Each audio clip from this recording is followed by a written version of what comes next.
सोचिए, भारत का एक बहुत ही पॉपुलर बीच जहां दिन में परिवार हैं, दोस्त हैं, सब मस्ती कर रहे हैं।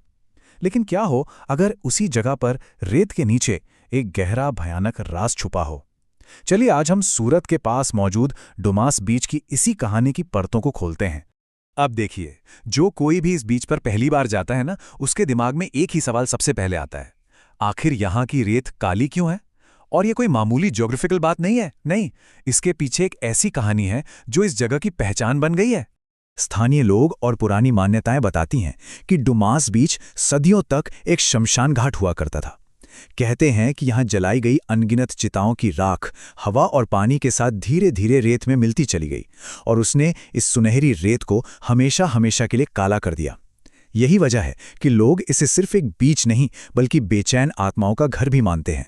तो हमारी कहानी शुरू होती है 5 कॉलेज दोस्तों के एक ग्रुप से। इस जगह को लेकर ना इनकी सोच बिल्कुल बटी हुई थी।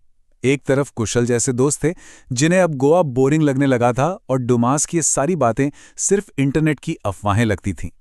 और वहीं दूसरी तरफ था मयूर, जिसने अपनी दादी से इस जगह से जुड़ी डरावनी कहानियां सुनी थीं।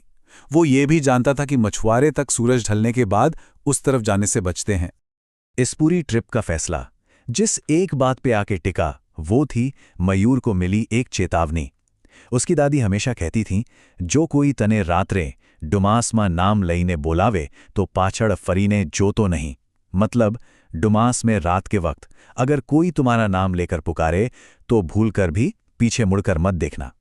यही एक चेतावनी इस पूरी कहानी का सेंटर पॉइंट बनने वाली थी। तो भाई, काफी बहस के बाद दोस्तों ने एक बीच का रास्ता निकाला, एक सेफ प्लान बनाया। प्लान ये था कि वे मयूर के पास के गांव वाले घर में रुकेंगे, बीच पर सिर्फ दिन के उजाले में जाएंगे और सबसे जरूरी नियम, सूरज ढलने से बहुत पहले वहां से निकल जाएंगे। सुनने में तो यह प्लान बिल्कुल परफेक्ट लग रहा था, है ना? जब वो लोग डुमास पहुंचे तो वहां का नजारा देखकर चौंक गए।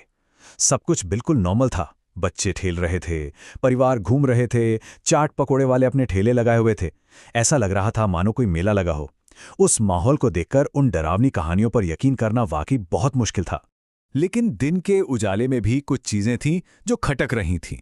रेत का रंग, वो सच में अननेचुरली काला था। नील को तो रेत पर चलते हुए ऐसा लगा जैसे उसके पैरों के नीचे कोई गड्ढा हो, इतनी ढीली थी वो। समंदर से आने वाली हवा ठंडी नहीं बल्कि भारी महसूस हो रही थी। और सबसे अजीब बात यह थी कि एक पॉइंट के बाद वो भीड़भाड़ वाला बीच अचानक बिल्कुल खाली हो जाता था, वीरान। वहीं पर उन्हें एक लोकल बुजुर्ग आदमी मिला जो कचरा उठा रहा था। उसने इन दोस्तों को देखा और बस एक लाइन कही, बड़ी रहस्य